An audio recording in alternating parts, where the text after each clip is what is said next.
You are listening to This is Oklahoma, hosted by Mike Hearn, telling stories of Oklahomans and those that have made it their home. What's up, guys? Welcome back to another episode of This is Oklahoma podcast. Mike Hearn here, your host, back with another episode. Excited to share this episode with you today. But before we do, I've got to thank our sponsors. First of all, the Oklahoma Hall of Fame. They've been a huge part of this podcast for the last few years. So the Oklahoma Hall of Fame have been sharing Oklahoma's story through its people since 1927. For more information on the Oklahoma Hall of Fame, go to www.oklahomahof.com. And for daily updates, go to oklahomahof on Instagram and give them a follow. Our other sponsor today is the Chickasaw Nation. Now, the Chickasaw Nation have sponsored pretty much everything in Oklahoma. They're a huge supporter of Oklahoma. And it's an honor to have their name and their brand supporting this podcast. A huge shout out to Governor Anatoby for supporting this podcast. It really means a lot. Our third sponsor is Diffie Ford Lincoln down in El Reno. Now, this one makes me so happy because these guys are great friends of mine, play a lot of golf together. I've bought my cars from them, do most of my oil changes down there, have a cup of coffee, hang out down in El Reno. It's a good spot to go. And not only are they great friends, but they provide a great service. So for over 60 years, third generation family owned Oklahoma business down in El Reno. They're also in Bethany as well. So people in the Bethany area know the Diffies really well. But if you're looking for anything new, used, Ford, Lincoln, or whatever, I'm sure they could find anything you want. Check them out, diffieford.net, and then on Instagram at diffiefordlincoln. This episode is presented by the Choctaw Nation. The Choctaw people have a rich history and a bright future. At the Choctaw Cultural Center, you can take part in a story 14,000 years in the making. Stroll through our immersive exhibits portraying Choctaw life from the moment our ancestors emerged from the Nani Weha in Mississippian homelands to the Trail of Tears, where we lost so many loved ones, and finally to the modern-day tribe making a positive impact on local communities throughout southeastern Oklahoma. Try your hand at our social dancing and stickball and learn more about our vibrant culture through demonstrations, workshops, and classes. The kids will have a blast in our Luxie Activity Center. The Choctaw Cultural Center is more than a museum. It's a living, breathing experience. Visit choctawculturalcenter.com to plan your visit. What's up, guys? Welcome back to another episode of This is Oklahoma. Mike Hearn here, host, back with another episode up in Guthrie, America today. Hetty Coleman's going to be thrilled that I've come to Guthrie to do another podcast, but I didn't tell him I was coming, so he'll have to listen to this to find out I was in town. But my guest today is another Oklahoma transplant, which is always fun to have. Flora Knight on the podcast. Flora, you are a fiddle player and you make boots. This is correct, yeah. Right? Mm-hmm. But you're from New Zealand. Yes, but not born in New Zealand, technically, okay.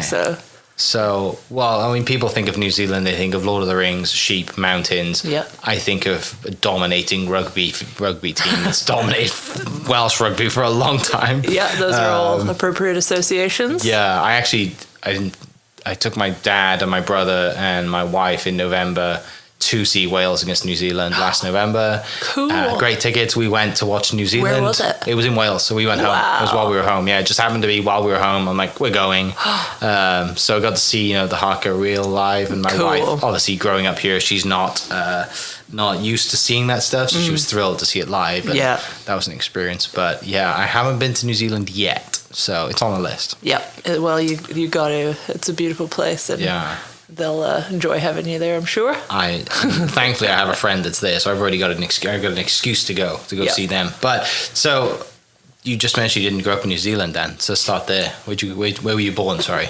Yeah, well, I did grow up in New Zealand. I moved to New Zealand when I was 6 with my whole family. And yeah, but I was born in Canada, in Ontario. And so my dad got a job at the University of Otago in New Zealand. Wow. And we just all moved over there. I think we were only meant to stay a couple of years, but then we were just settling in. And I guess they decided it was a nice place to raise the kids. And yeah, we ended up staying there. Canada to New Zealand's quite a trek. Yeah. Right? Yeah. Yep. Yeah. And we never sort of, I don't remember us considering moving back there or anything. Mm-hmm. We just kind of ended up in New Zealand, and we were just there. Yeah. So how many of the family moved? How many of you? I have 2 brothers. My mom and dad, and me and my 2 brothers. Okay. Yeah. Are they still there? Yeah. My older brother is in London, but the rest of them are still in New Zealand. Yeah. Yeah. So do you remember anything from growing up in Canada? Yeah, I remember bits and Okay. pieces. I remember the lakes and my grandparents' house. Yeah, I remember a fair bit. Yeah. 6, I guess, is enough of an age to have some memories. And I've been back there quite a bit. In my early 20s, I went back to Ontario and was working on some farms kind of in the area where I was born and Okay. living with my grandma in Toronto and things. So I got to kind of reinforce my memories of the Yeah. place and connection to the place. So Yeah, so obviously going to New Zealand from Canada is quite a culture shock, but at 6 it's kind of like the perfect age because you're like, oh, this is just new to me. Like it's not like you're Yeah. going, it's not like you're going at 14 and you have all these friends and Yeah. like, you're like, I have to now, it's totally different. assimilate somehow. Yeah. Yeah, I don't really remember knowing what was going on at all. I don't. I don't think that was intentional or anything. But I think I just didn't have much of a concept of what immigrating across the Right. world was like. So I probably took to it all right. Although I do remember I was very tomboyish and I had a bowl cut, and I remember going to school in New Zealand for the first day and like choosing a pretty dress to wear, and the kids being like, "Why is this weird American boy wearing a dress?"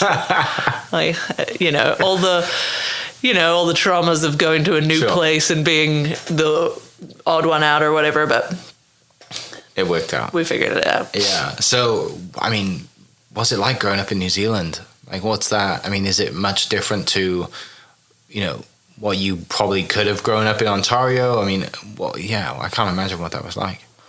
Yeah, I don't know. It landscape wise, it would have been quite different, but like just a sort of a Western country, like with all the things that another Western country would have, all the privileges of growing up in that place makes available to you, but certainly the landscape was very different. We grew up on the south coast of New Zealand, so just big, wavy, cold, salty beaches and mountains and things like that, whereas would have been a bit of a different environment in Canada. But yeah, I think for the most part it probably no way of knowing really. Right, but I mean, it turned out great, so it's fine. It turned out okay. Yeah, it's a New Zealand is a really lovely, quaint kind of place. Yeah. It is. You do get the sense that it's a bit isolated from the rest of the world. I mean, these days we're all kind of quite global and connected, but a big part of growing up in New Zealand for anyone who did, not necessarily me coming from Canada, is that the whole world is kind of out there. Yeah. It's, and so quite often when you leave school, it'll be a given that you either kind of go to university or you take some years off to go and travel and experience the world and things like that. And a lot of New Zealanders grow up and do that because the sense that we're just this little island in the middle of the Pacific and that there's a lot more out there. So. Yeah. Whereas, I don't know, if you're in a huge place where there's so much around you, like America or whatever, there's so much to do just right in your own backyard. Yeah, But- it's spoiled here. Yeah. That's why I love it. Yeah, it's- Just jump in the car and go wherever you want. Oh, yeah. It's just endless to explore here in America. So you mentioned Dad got a job. That's kind of why you moved. Dad, university, worked as a professional? Yeah, he is a hydrographic surveyor, so deals with ocean stuff. And so he was doing his PhD at the University of Otago, and he since has set up his own company and does freelance surveying work and stuff. So Yeah. Yeah. So growing up then, like, were parents kind of big on education, music, culture? Like, how do you kind of develop the passions and the skills that you do when you look back and as a kid you think, oh, now I see why, because Mum and Dad pushed me to play the piano or do all these things, and, is that kind of how it was? Definitely. My family, my immediate family and my extended family are all kind of artistic and educated people and things. So I guess there was a kind of a push in that direction. A lot of my extended family are professional classical musicians, so there is obviously an interest, and they put a value on music and learning music and the arts and stuff. My grandmother was an actress and a theater teacher, and uncle's a professional violinist, violist, and things like that. So there's music and arts and things were very much a part of the family. And so I guess when I was about 7, they asked me what instrument I wanted to learn, and I chose the violin and got going on some Suzuki violin method. But I absolutely, as any kind of kid would, I guess, like just totally detested it. I mean, I did and I didn't, but once it got to a point where I had to really like practice all the time and, you know, be a little bit more dedicated and not just be like a kid running around, I kind of loathed it. But I'm grateful that they made me kind of continue and things like that.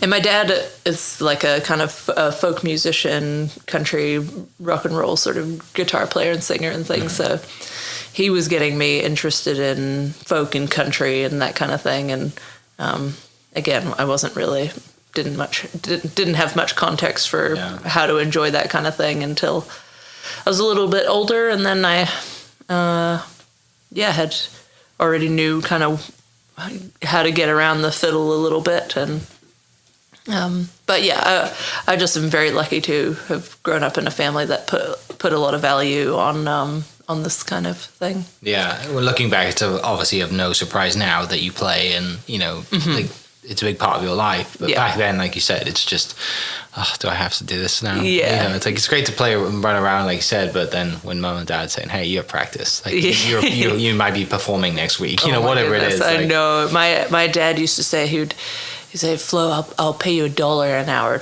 to practice the violin." I'd be like, "No," you know. He said, I'll pay you $5 an hour to practice folk music. I'm like, "No," you know. And then I eventually came around to it. I was like, "All right, I'll take that deal." And he was like, "Nope, no. Not anymore." That's awesome. So growing up then, like that way, and just having being music a huge part of family, what was kind of like just the childhood dream of, you know, of you at that point? Like, do you think the world's out there, I'm gonna, you know, go travel the world and play music, or do you have your eyes set on something else? I don't know. I don't know if I ever had the dream big enough to like be a professional musician and things like, but I knew it was this, I placed a lot of importance on it because I knew it was a tool that I had in my life that was able to create relationships that were quite meaningful, you know.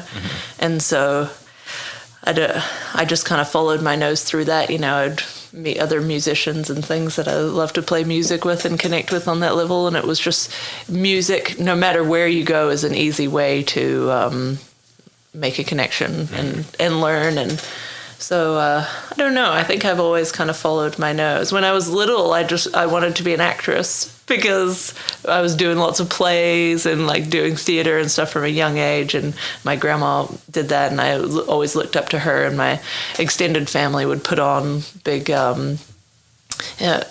plays and things like that, and I'd always be involved in that. So I kind of thought that might be a thing, but. I think I've always just kind of impulsively followed my nose. Yeah. No real plan. That's how I am. It drives my wife nuts, but that's how I am. It does drive a partner nuts. You just kind of float through life, right? Like, you know, what are you going to do tomorrow? Well, I think I have, I don't know, let me check my calendar. Like, it doesn't matter, right? Like, exactly. You never know what could come up. Exactly. And it's kind of annoying sometimes when someone asks you to do something when you have something already planned. I think I'm an annoying friend to have, but we do our best. Yeah. So does there come a point then when you're like, you know, in high school and you're thinking like, you know, I'm sure because family's academic and just what you just said in the last kind of, you know, bit is like, well, they must have been pushing you to go to education and get an education and go to school. Yes and no. I actually quit high school. Yeah. Because I don't know. I don't know why, really. I think I was just like bored or something, or just curious about what else was out there. And I quit my 4th year into school. In New Zealand, we do 5, so it was in grade 12. And I don't think they were stoked about that, but they also kind of just allowed me to do what I want to, which was a little bit crazy. But then that year I went over to Canada and stayed with my grandma and things for a while and did a bunch of stuff and just, I guess, was a bit of a bum, and then got kind of bored of it and went back to school for the 5th year, and I was able to make up all the credits and things like that, and go on and get university entrance to go to university if I wanted to and things. But I can't really remember them pushing me in one direction or another, but I was always very supported in my crazy ideas, and endeavors in that way. Yeah, kind of a bit of a soul searching time moving back to Canada and just kind of stay with your gran. I'd say so. Hey, yeah, let's go see what. Yeah. I just I guess I just didn't like being in a classroom and doing homework and stuff like that, and at grade 12 you're 18, 19 years old, like you're I know in this country sometimes you're not an adult if you're not over 21, but in the UK and New Zealand you're pretty much an adult. You kind of do what you want. Yeah, and I was already, I guess, like playing music in bars and stuff, and traveling around and busking and things like that. So I guess I just got a sense of like wanting to adventure and not be in school and whatever. But when you're that age and then you go out into the world and you realize you have to kind of like work a job, kind of bumming around at schools, probably a better alternative. So I went back and did that and ate my hat and got back in the school system. Is the music scene in Canada similar to New Zealand for that 1 year, or was it you kind of just you were still doing the same stuff, you just moved to a different country? Yeah, same sort of stuff. I was really into getting into the folk music. I was at that age pretty into Scottish fiddle music. Okay. So I remember going to Canada. It's Scottish fiddle and bluegrass and old time kind of in the American music, but I remember being curious about the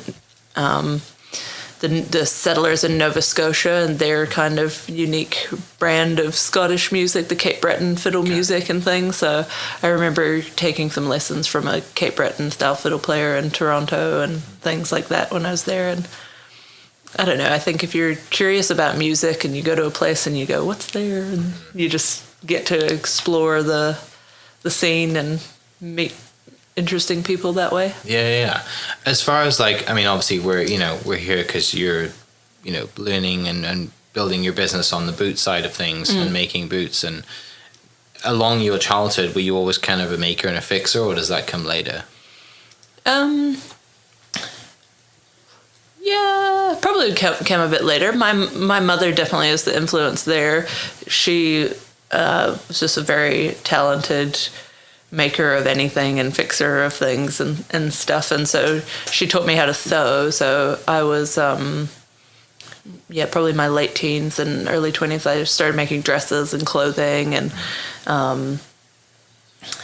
and so that came from her for sure. And I think at the time I got into making shoes, it was because I was thinking about making outfits and then just getting curious about things, but also I was starting to work on a farm and grow food. So I was in this place where I was just curious about where everything came from and how everything was done. And also we're, living in this world now where we just have crappy stuff that we just buy cheaply and throw away and things. And I just think that I liked good quality things and kind of just old-timey stuff. Yeah, well, it's old-timey. The fiddle tunes and things like that. Getting into the old-time fiddle world and things like that. That world is filled with people who romanticize a time where their music came from and things. So they're into growing food and canning food and making stuff from scratch, making instruments, making whatever and stuff. So I guess learning to make shoes was just some good old time cred. You fully subscribe to that way of life and you just wanted a little more of it.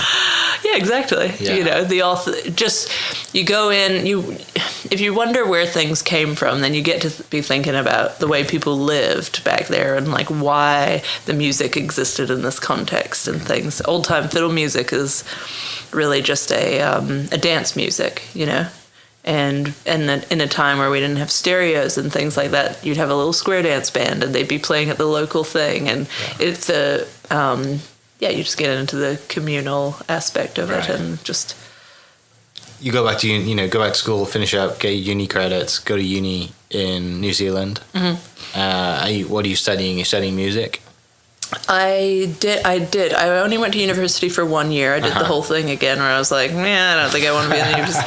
But I went to university, and in the town that I lived, you could do a contemporary music course. Mm-hmm. And so I signed up for that, but the contemporary music course was really set up for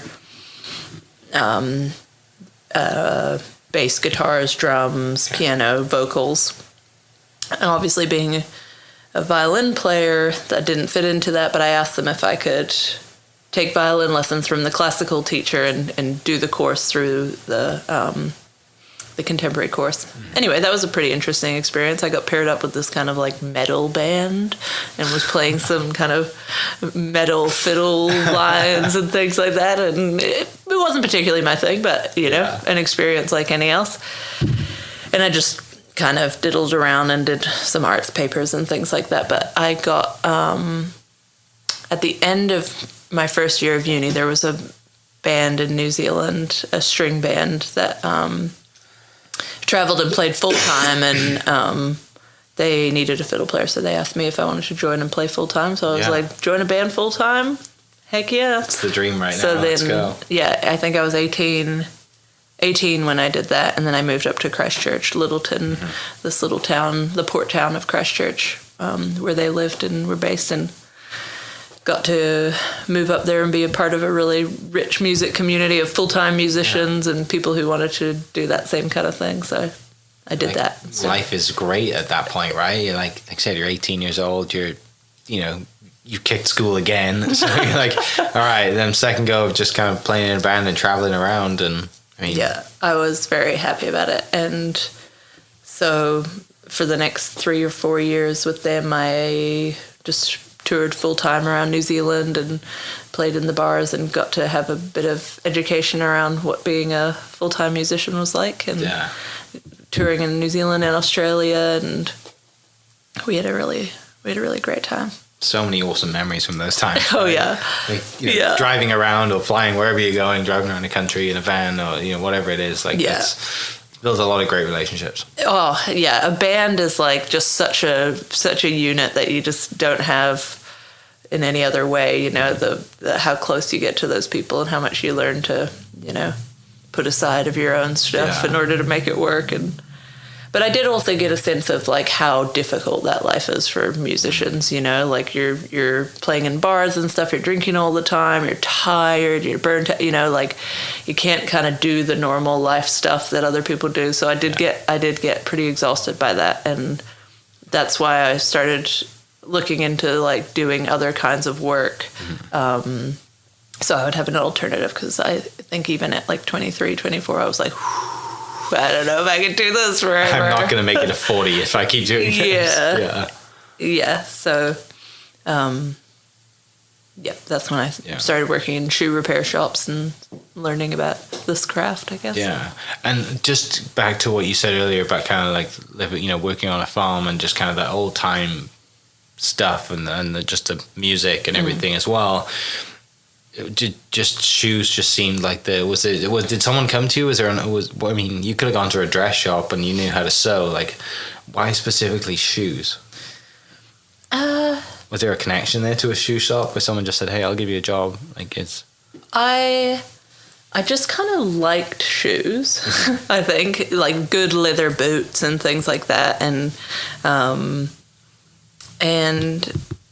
my first attempt at shoemaking actually came when I was working on that farm, and we were taking some animals in for meat, and I asked them if they would save the hide for me, which was a ridiculous thing to do, because I was like, well, maybe I'll try and tan this hide and see what I could make out of it, And I didn't have any idea anything to do with tanning hides, and so we saved this hide. Actually, I remember I was I had driven down from Ontario to West Virginia to go to a big old-time gathering down in southern West Virginia.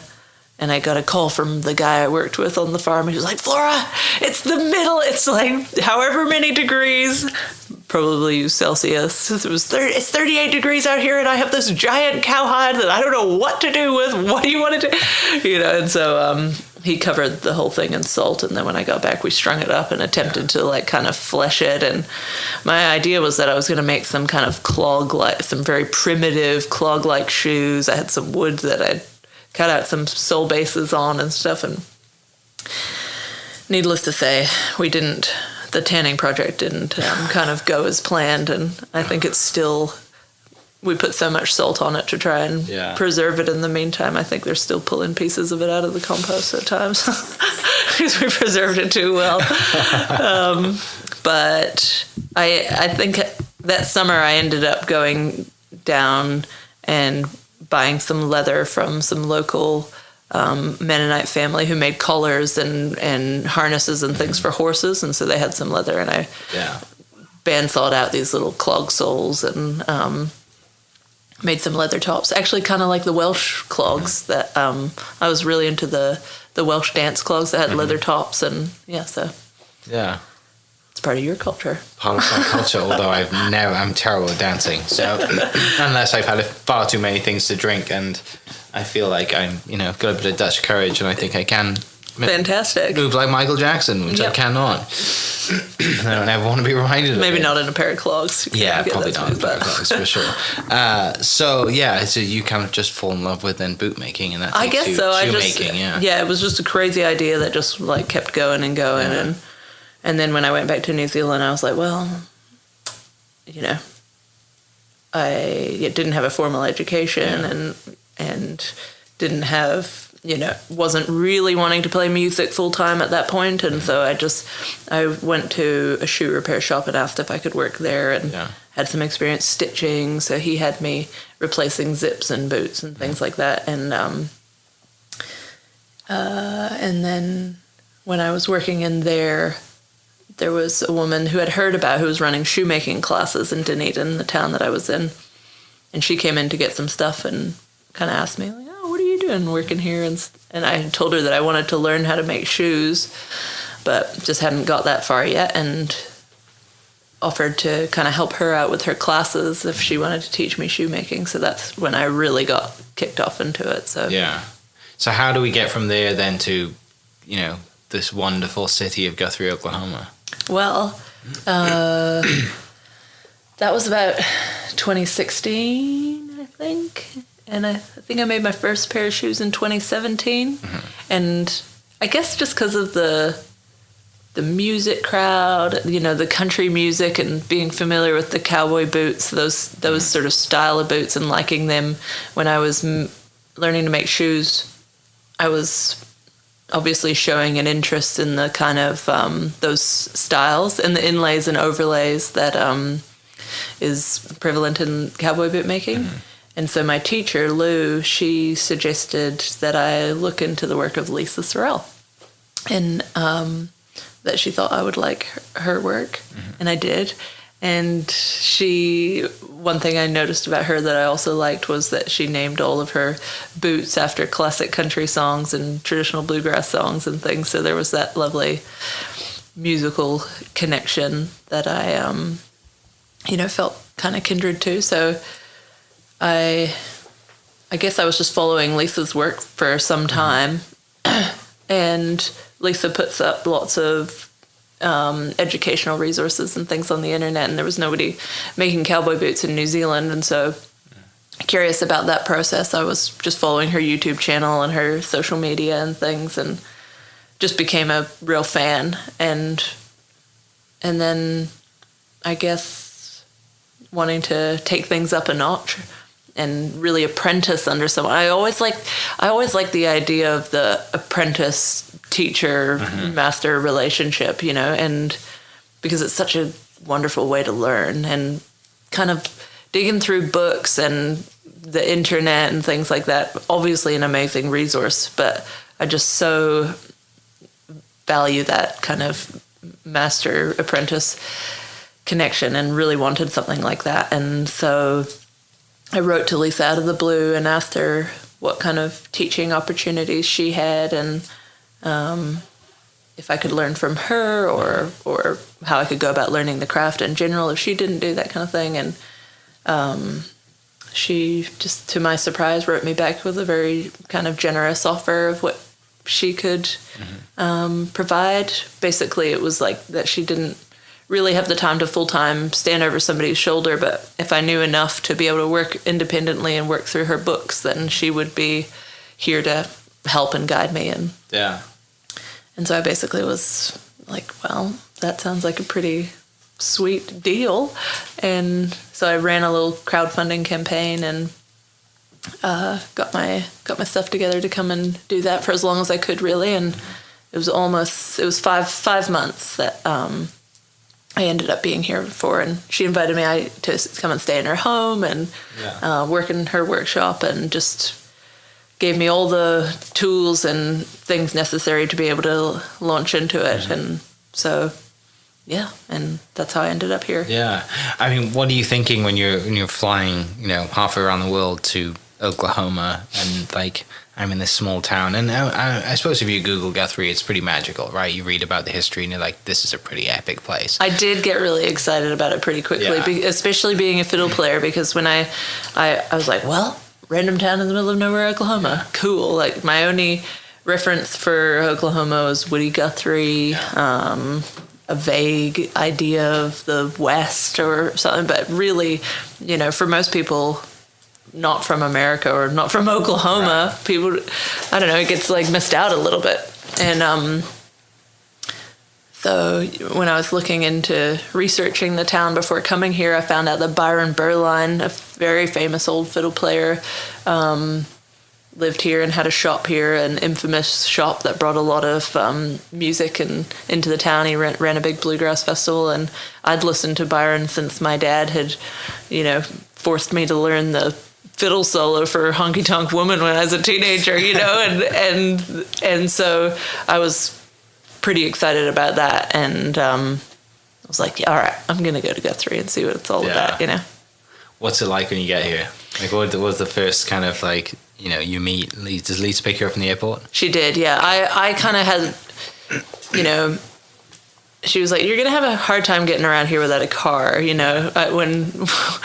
When I first said, like, when I was coming in, I was like, I'll catch a bus or I'll catch the train or whatever there is. What's the train line and stuff? And she's like, I'm going to come and get you. Yeah. And so she can't. And obviously, even more so in Oklahoma and the kind of prairie country, you need a vehicle to get around and stuff. And so a very lovely Guthrie local who's become a good friend of mine lent me a big diesel F-250 to get around in while I was here.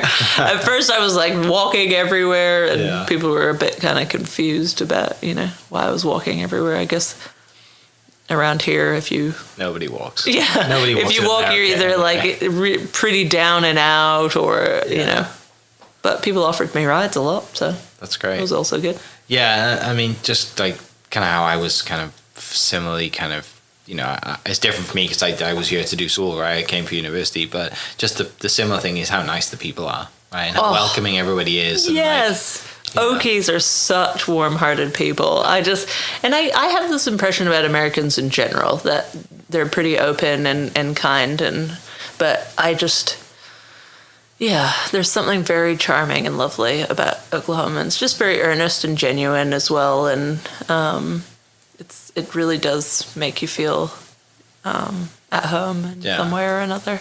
Did it take you long to realize that, like, you definitely made the right decision coming out here and making, for those 5 months, and with Lisa, and you come to the shop and you're working and you walk into that front door and you just like see all these shoe molds and you're like, okay, this is my place. Yeah, I felt very honored to be here from the get-go, and just knew that it could feel what a special experience it was. And I've been over the moon about it all ever since, and I've just felt nothing but support of the town and the people that I've met here to make it a wonderful experience. Like, people, they love their town and they want you to have a good time, especially because, you know, you've expressed interest in it in the first place. And so, it's been a real joy. I definitely haven't ever thought it was the wrong thing or anything. Did you then, I mean, naturally, you play, you know, music's obviously huge, and did you get to see the fiddle shop before it burnt down? I didn't. I was planning on coming to Guthrie, and I heard about, I was already, planning it, and then the fiddle shop burned down in that time. It was so bizarre and devastating, obviously. Even around the world, people heard about that and were devastated, you know. But I arrived a couple of months after Byron had set up his new shop, which was just 3 doors down from the boot shop. So I was definitely pleased. Did it take you a while to get kind of tapped into the scene of the music scene here as well? Not really. Did you bring your violin with you? I had my fiddle with me, and people are very welcoming to new musicians. And you know, I think on the first day I was here, I walked down to Byron's and started talking to him, and they had Saturday morning jams at the fiddle shop every morning, so I would just go to those and met all kinds of people. And then I met some more people who took me to some jams in Edmond and Oklahoma City, and as soon as you start doing that stuff, you're in. You know, you're in. It's like one of us. Yeah. If you're a music community and there's somebody new in, generally they're pretty welcoming, and that was my experience. So, I mean, I love it when we kind of go back and talk about all this stuff, right? Because like if you were to write all this stuff down, or you were to just dream this thing up, or think about this thing, like where do I want to be? What's my future? And you tell yourself that story, you're like, there's no way, right? Like I'm going to come to a small city in Oklahoma, which has so much rich history, that has like a world-class fiddle player and shop here, as well as like one of, you know, a world famous, or, you know, famous Lisa as well. Like Lisa's obviously well known, you know, in the boot community, and then obviously you got Raymond down the road as well, right? Exactly. Like, there's 2 infamous bootmakers in this town, and the fiddle player, and then while I was here, I met somebody, and so that was an anchor to come back here. And I don't know, you got to just roll with these things, I guess, you know. I mean, on one hand, my family and like community that I grew up with is all on the other side of the world, and that's all wonderful, you know. I wasn't really going out into the world trying to find something better than what I had, but you know, it you just roll with it. Well, and that's the perfect reason. Like, it's a beautiful example of, like, I tell people a lot, like, you know, I think COVID kind of put people in their shell and forced people to say, not force people, but kind of, it was okay for people to say no to things, right? There was that whole like, no, it's me time, and I think that's gone too far, right? So I know I kind of tell people, like, and the way that I kind of live my life very similarly is like, the more you say yes to, the more that you know what you don't want to do, right? So just go say yes to a bunch of things, find out, because if you say no to something, you know, that might have connected you to someone who leads you to someone else who ends up leading you halfway around the world. So yeah, I'm a big proponent of just like following your nose, and just say yes to things, and you can always go back, right? Yeah, certainly. It's the greatest thing ever. Yeah, I'm definitely a yes person. And like you say, sometimes it tips too far over one side where all of a sudden I'm like, whoops, I've said yes to 3 things today, then I can't do them all. But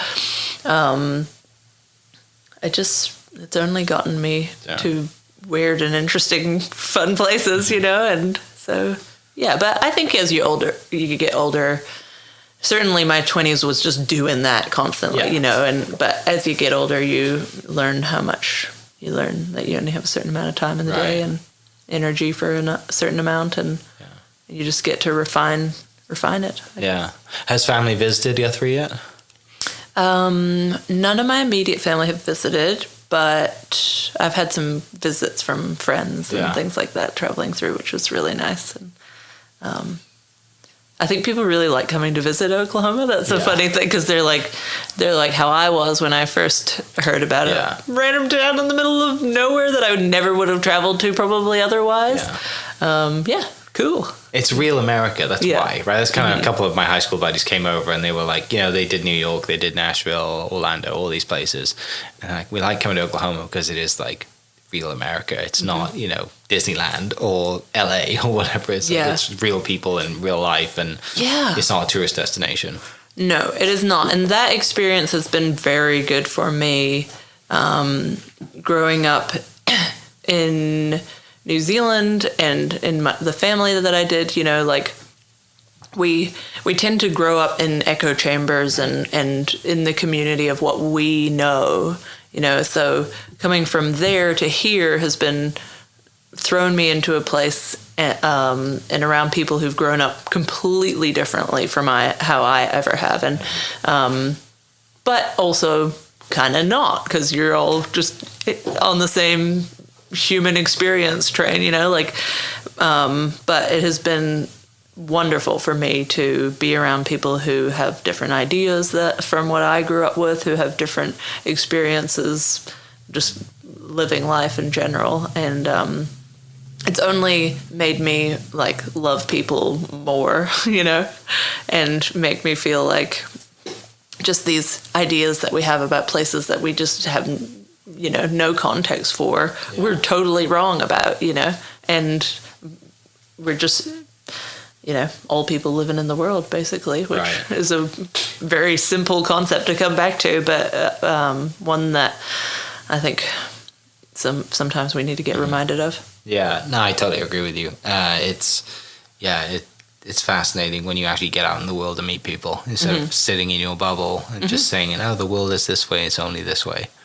And some things I've been challenged on and have shifted my perspective on, and other things it's sort of having to explain where you're coming from. Like sometimes for the first time in my life, I've had to kind of actually articulate things that I believe. It's not just a given. And sometimes I go, that doesn't hold as much weight as I thought, and other times it strengthens it, and you're able to share your ideas about life, I guess, with people, and it's good. Yeah. So training under Lisa then, tell me about that experience, and then how that, just kind of the plan is obviously to build your own business and have your own clients, and I mean that's generally the goal of most people who come into your profession, right? They learn, they apprentice, and then they go off and launch their brand. And that's the beautiful thing about being a maker, is that, it's artistry, isn't it? So you develop your style and your kind of specialty, I guess, and go forward. So tell me about kind of the from a business standpoint, the learning under Lisa, and then the plan to go forward. Well, I definitely, when I first started in here, I'd just done some shoemaking courses in New Zealand, so I had not done something as intensive as cowboy boots, which are it's a very intensive process, and was far kind of more involved than I really give it credit for. But Lisa's got a DVD series and a book that how to make cowboy boots start to finish, So I worked through that very fastidiously, and had a great deal of help from her, getting me just absolutely roped into the whole thing.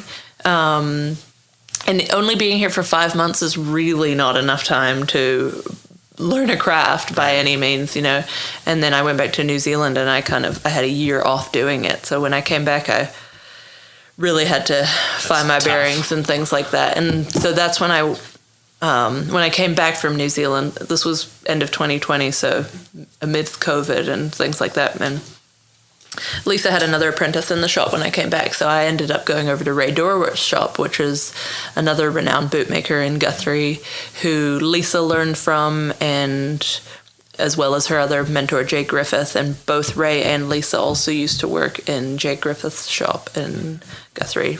Jay's not alive anymore, but Ray still makes cowboy boots on the other side of town. And so I was waiting for some visa stuff to come through, didn't have, was getting a bit restless. And so I asked Ray if he wanted some help. And then I started working in Ray's shop for him, kind of just, he started teaching me his way of doing it. And so then I started stitching boot tops and things for him. And I ended up being in Ray's shop for a year and a half, almost 2 years, and gaining a ton of experience there, actually helping him work on his boots and being guided with him on how he would want it to be done. And so that was really a big turning point for me, getting that kind of experience in the shop with him and having him as a mentor as well. And he's been doing this for, over 40 years, so he's starting to slow down in that process. So when people would come in asking him if he would make boots for them, he started to pass along some orders to me, which is very generous of him, and kind of gave me the gift of being able to start building up my own clientele. And kind of launched me into it from there. And Lisa's kind of been doing a bit the same, because Lisa's in such a category that's, she's not making as many boots these days on commission. She raised her prices quite a lot to kind of keep that in check. So if people are wanting to, pay for a boot that's more of an apprentice type rate, then they've been passing orders on to me. So I'm very lucky to have two bootmakers in this town who are kind of at a different level and wanting to do something a little different, but can pass things on to me. So that's been kind of the basis of how being able to get started now. And now because, if you haven't made hardly any boots, then you don't have anything to show people of what you've done. So there's and it's just now just kind of building organically from that. Using the social media as a platform to put the work out there, just visually even, and then locally having, building a buzz around it and whatnot. Yeah, just reminding people how special it is for you to be here, in just like how fortunate it is for just to have two, like I said, world-renowned bootmakers in this town. It's unbelievable. It's ridiculous, right? Yeah, and they're so supportive of the craft. You know, it's not just me personally that they're supportive of, but they want to see the craft do well, and honoring the craft, so they're very supportive of anyone who's showing interest in a genuine way to put Lisa kind of jokes sometimes that if people call her up and say, I want to get into cowboy bootmaking, and she's like, have you started it? Like, have you gotten into it? And they're like, oh no, I just kind of thought about it. She's like, well, don't do it. Don't do it. but if you're in it and you've showed some interest and are deep, she'll bend over backwards to help you out. And it's just a hard thing to get into, especially in today's world where people don't want to pay, $1,500 to $4,000 for a pair of boots, because of course you can get something that's pretty all rightly made, and will last a kind of a modern time frame of what you'd expect something to last for, and people get sick of stuff and want to throw it away anyway, so sadly this is a different kind of thing. But I'm again also lucky that I couldn't do this in New Zealand because there isn't an established culture around having custom boots made. Here all the time people say things like, I have a pair of custom boots my grandfather had made or my father had made. And so in Oklahoma, Texas and things, there's already an established culture of custom boot making. And so the market the prices reflect that. And I couldn't do the same thing kind of back home in New Zealand.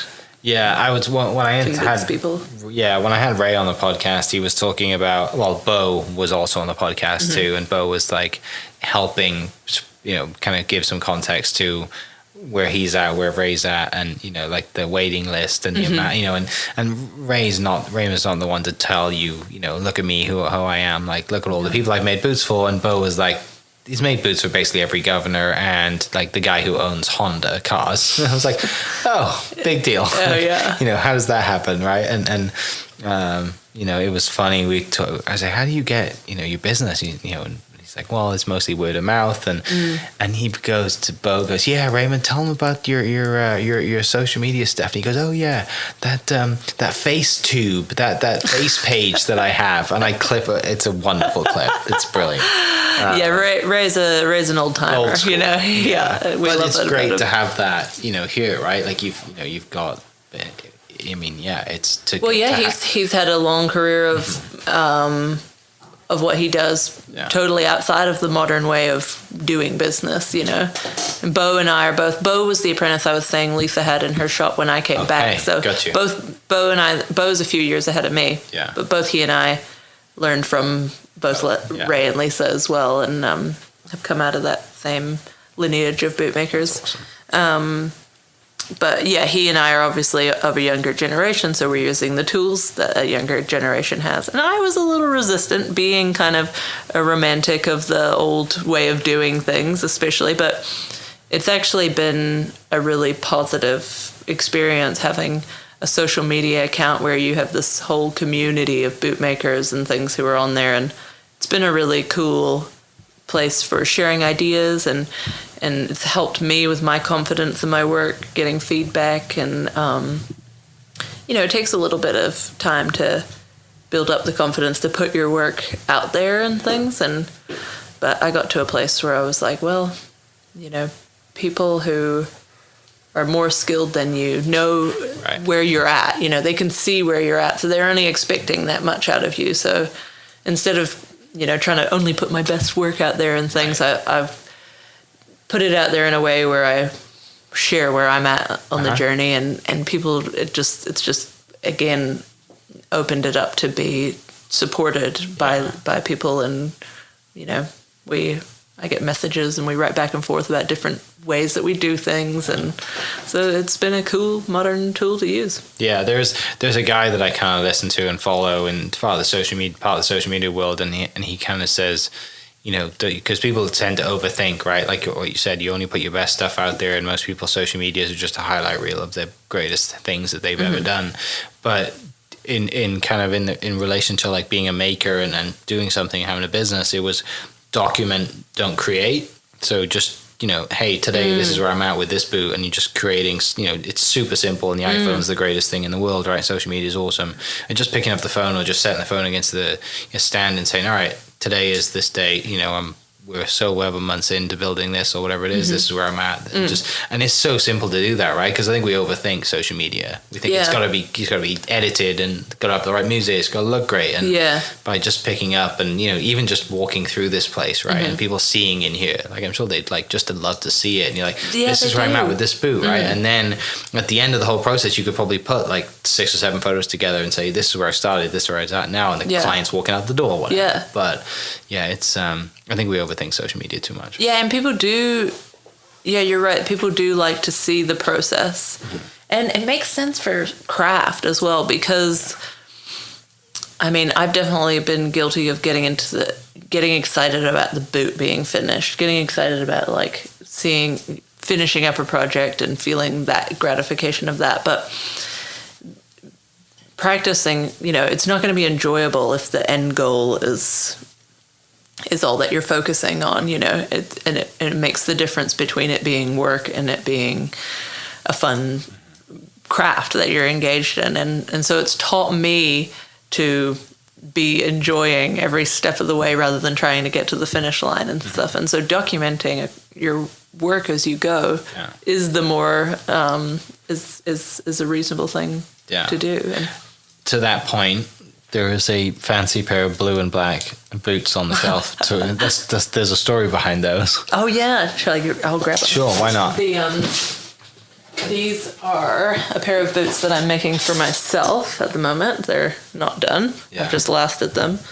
But I guess like when you're designing boots and things and trying to come up with the different colors for the tops, I always find that I just go out into the world and I can see those color combinations everywhere. It would be like a house that's painted, and I'll be like, those would make an excellent color combo on boots. And so these ones were inspired. I've got a 1982 Ford Fairmont Futura, which is parked outside.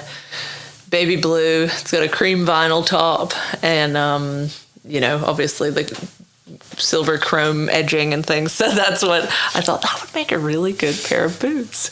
And so these are the color. And Lisa had some beautiful baby blue kangaroo that she sells. So I was like, that was the kind of starting point. So I've made these with a baby blue top, pearlized cream band, and my chrome and things. And I guess the lizard makes up the texture of the tire trade. That's awesome. But so they're kind of a tribute to my beautiful but nightmare of an old car. So you finally bought And they a car. also just look cool, like Yeah. as a good color combo, you know. You finally bought a car and weren't driving the F-250 diesel around town. No, yeah, I gave that back to my friend, and I finally got myself my first American car, and I got it off Craigslist and went down there to the south side of Oklahoma City. It looked all good, like one owner, low mileage, and everything like that. But and my friend, actually the one who lent me the diesel truck, he took me down there, and we get about 20 minutes down the road from picking this thing up, and all of a sudden my check engine light comes on, and I can smell like something that's not quite right. I pull over, and I'm sitting in the car, and this lady screeches up next to me. It's like, "Get out of your car, it's on fire." I was like, "What?" And so I dashed out of the car, of course, and like looked underneath it, and there was like flames coming out of the tires. And just something in the brake system had jammed up and clamped onto the tire and burst into flames. And we managed to put the flame. I was sitting there like on the side of the interstate thinking that this car was about to absolutely just explode. And needless to say, it didn't. Got it back, and my lovely friends down here at Short's Auto Service Center here in Guthrie have gotten it going for me. I did consider like putting some flames into the side of these boots, but I thought it would make them a little less versatile. But I guess more of an art piece. But yeah, they're going to be cool if we get those going. That's awesome. What to the point of kind of like the boot making and you know where you're at right now. What is, you know, for people listening, if someone doesn't want to go spend you know $5,000 on a pair of custom boots from you know a very renowned name and have to wait 8 months, kind of where are you at in the process to try and, you know, if there's anyone listening that is wanting a pair of custom made boots, you know, from you and tell me this, you know, what's not the sales pitch, but tell me a little bit about kind of the process and the cost and how you do what you think. Yeah, at the moment, the starting point is around $2,000. And that's a custom boot, custom fit, custom design.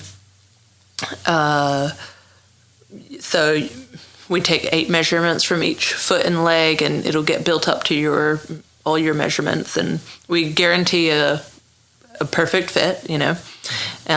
So if you get them on and they don't work, then we'll rebuild them. That's kind of the point, you know, because if you're having something built for you from scratch, you know, it's got to fit properly. And you choose all of your leathers for foot top. You can, as many design details as you want, really.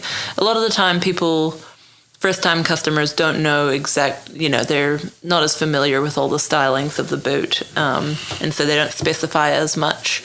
And so they'll choose some colors and things like that, and we'll talk through what they want their boot to be. And quite often people have sentimental sort of things that they want to add in, or just personal custom things, or they've seen something else that they like. So we figure out what kind of boot they're going for, or also who they are and what they how they want to be wearing it, and all that kind of thing. So we choose all the colors, the foot leather, the upper leather, whether they want a band, what kind of stitch pattern, what kind of toe shape, what kind of heel height, heel shape, tongue shape. Just, you can get as specific as you want, or a lot of the time people leave it up to me and just kind of have me build something that would work for them.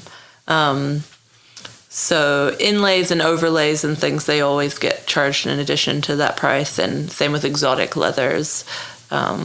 Depending on the skin, we do alligator, ostrich. This is my first time using lizard, and I'm kind of doing this as an experiment to try out something new as well, because I tend to use that as an excuse to make a new pair of boots for myself. I'll go, I'm going to try out using some lizard and see how that works, and see if I want to add that in. And so, yeah, there's just,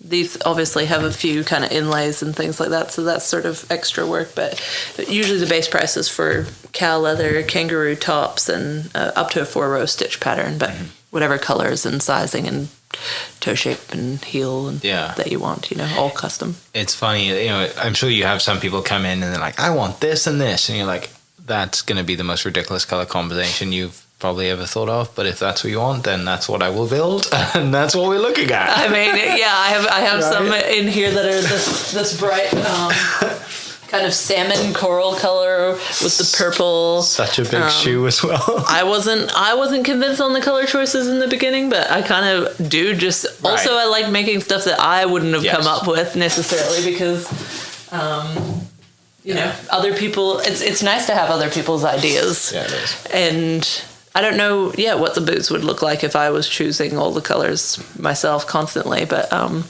I do like getting challenged in that way, you know. But sometimes people come up with some really ridiculous ideas, and you have to be like, well, that's either gonna cost a lot to pull that off, or you know, maybe we'll reroute it, and you don't actually want that much of a, you know. Right. But I don't know. I've been doing a bit of everything, really, you know, working cowboy boots, fancy kind of showy sort of boots, and but I'm really just trying to make a beautiful traditional style cowboy boot that's made in the way that my teachers have taught me and that has been taught by them, because at this point for me it's more craft than it is art, you know. I'm focusing on just still learning the traditional methods and getting good at them as well. And I feel like you kind of have to do that before really taking it in your own direction. And it's like that with the music and like the fiddle tunes and things like that.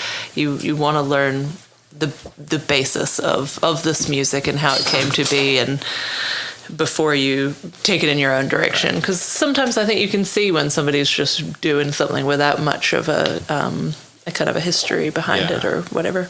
Yeah, you're going to build that foundation, right? Like that educational foundation of, you know, you're putting in your hours and 10,000 hours or whatever it is they call it, you know, and that's the case for everything, right? Every profession, you know, especially if you're going to go on your own and have that backing behind you and that confidence and build a business. Do you ever think about like taking this? You kind of said that there really isn't much of a culture in New Zealand for boot making. Would there ever be a time where you think, you know what, I would love to be that person to introduce that and move back to New Zealand? Or would you kind of happy staying here and moving, just kind of being in Oklahoma, but using the States instead of maybe moving home back, you know, in the future?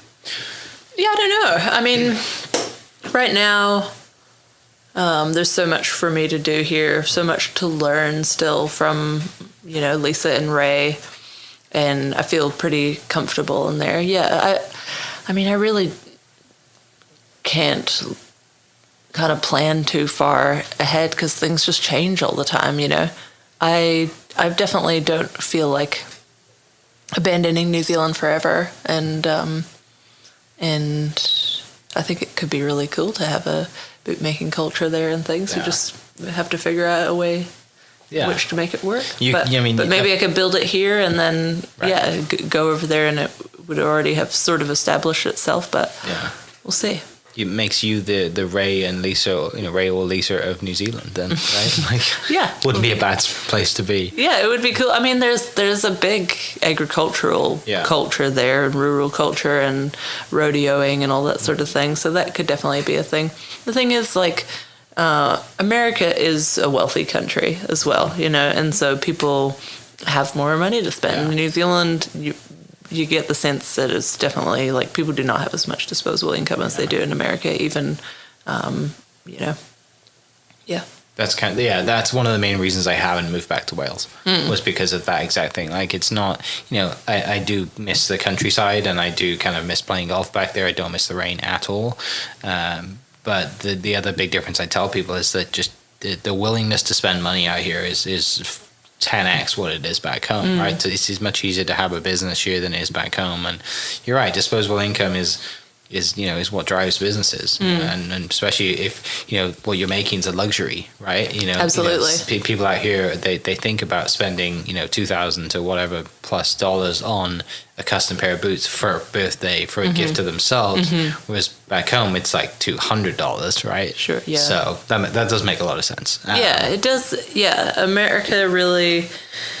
You do get the feeling that you could go as far as you wanted to with it in America. You know, it's that. that whole thing of it being the land of opportunity and stuff, it really kind of is. Yeah, it is. And it is really cool and exciting. It's just, I guess you have to think about what you want to do with your life. If you want to make it about a career, or if you would rather be with the people that you grew up with and your family, and nourish that as like your main focus in life, which, you know, I'm young enough that I don't know yet. Yeah. I'm happy practicing my craft and learning and just adventuring still. For as long as possible. Yeah. Yeah. So for people listening, where can they find you? What's the social media? What's the website? Like, how can they, if they listen to this and they think, you know what, I deserve a new pair of boots, where can they come find you? I haven't got my website made up yet, but that'll be something that I'll work on over the next little while. My main thing where you can find the work is Instagram. My thing is at Flora Knight Bespoke. FloraKnight Bespoke, and that I put up all my process and my finished pictures and things up there, and you can message me through there, which is easy, or email, I guess, for people who don't use social media, which is just my full name, FloraHastingsKnight@gmail.com. Hastings spelt like the town in England where my dad was born, and Knight, like Knights of the Round Table. It's a pretty important town in the UK, Hastings. Yeah, the big history. If you love history. Yep, that's exactly right. The Battle of Hastings. Yeah. So that's where I got that name. So yeah, email or Instagram message, and then if you're lucky, I can give my phone number out and give me a call and start on the process and things. But that's a good starting point, really. Super. People are curious about the work, or drop in and see us in Guthrie. Yeah. Never a bad time to come up here. Yeah. Ever. So super. Well, thanks so much for sharing an hour and sharing some stories and giving people a lot more context into you, your process, your upbringing. It all makes sense, right? Like, you know, now when we look back at the last hour, it all makes sense of, you know, I play fiddle, I make boots. Like, it's bizarre and random, but, you know, everything kind of is. Yeah. But for people listening, I'll put the links to your Instagram and the email link as well in the description. And if they just kind of think, you know what, I deserve a new pair of boots, or just want to start the process, or even if someone's listening that's just like, how do I even begin to get into making? And they want to pick your brain. Totally. I'm happy to talk to anyone about any of that, you know, and I know that it is a luxury thing, and like it doesn't mean that needs to keep people out of it, you know. But yeah, thanks. I appreciate you having me on the podcast, and I understand this podcast is about you know, kind of celebrating what makes Oklahoma really cool, and I am super into that because, you know, coming from the other side of the world where I didn't know anything about this town, I've been very like wonderfully surprised and humbled by how cool and what a rich environment this is to be in. So I'm all for it. Yeah, it's fun to have another accent on the podcast as well. It makes for great listening for our listeners. Mine's very weird. It kind of goes all over the place, but awesome. Well, Flora, thanks so much. I really appreciate it. Thank you, and for people listening, we will catch you next episode. Cheers. Cheers. Hope you guys enjoyed that great episode. Thank you so much for listening. As always, huge shout out to our sponsors, the Oklahoma Hall of Fame, sharing Oklahoma story through its people since 1927. For more information on the Oklahoma Hall of Fame, go to www.oklahomahof.com and follow them on Instagram for daily updates at oklahomahof. Our other sponsor, the Chickasaw Nation, amazing sponsor. They do amazing things for the state, and they're always sponsoring something in Oklahoma. They're a huge supporter of Oklahoma, and without their support, we wouldn't be able to do what we do. And our third sponsor is Diffie Ford Lincoln down in El Reno. Now, this one makes me so happy because these guys are great friends of mine, play a lot of golf together. I've bought my cars from them, do most of my oil changes down there, have a cup of coffee, hang out down in El Reno. It's a good spot to go. And not only are they great friends, but they provide a great service. So for over 60 years, third generation family owned Oklahoma business down in El Reno. They're also in Bethany as well. So people in the Bethany area know the Diffies really well. But if you're looking for anything new, used, Ford, Lincoln, or whatever, I'm sure they could find anything you want. Check them out, diffieford.net, and then on Instagram at diffiefordlincoln. This episode is presented by the Choctaw Nation. The Choctaw people have a rich history and a bright future. At the Choctaw Cultural Center, you can take part in a story 14,000 years in the making. Stroll through our immersive exhibits portraying Choctaw life from the moment our ancestors emerged from the Nani Weha in Mississippian homelands to the Trail of Tears, where we lost so many loved ones, and finally to the modern-day tribe making a positive impact on local communities throughout southeastern Oklahoma. Try your hand at our social dancing and stickball and learn more about our vibrant culture through demonstrations, workshops, and classes. The kids will have a blast in our Luxie Activity Center. The Choctaw Cultural Center is more than a museum. It's a living, breathing experience. Visit choctawculturalcenter.com to plan your visit. Thank you for listening. We are inspired by those around us and hope that you are too. Make sure you subscribe to this podcast on your favorite podcast platform and leave us a review so we can keep telling your stories. For more great Oklahoma content, follow This Is Oklahoma on Facebook and Instagram.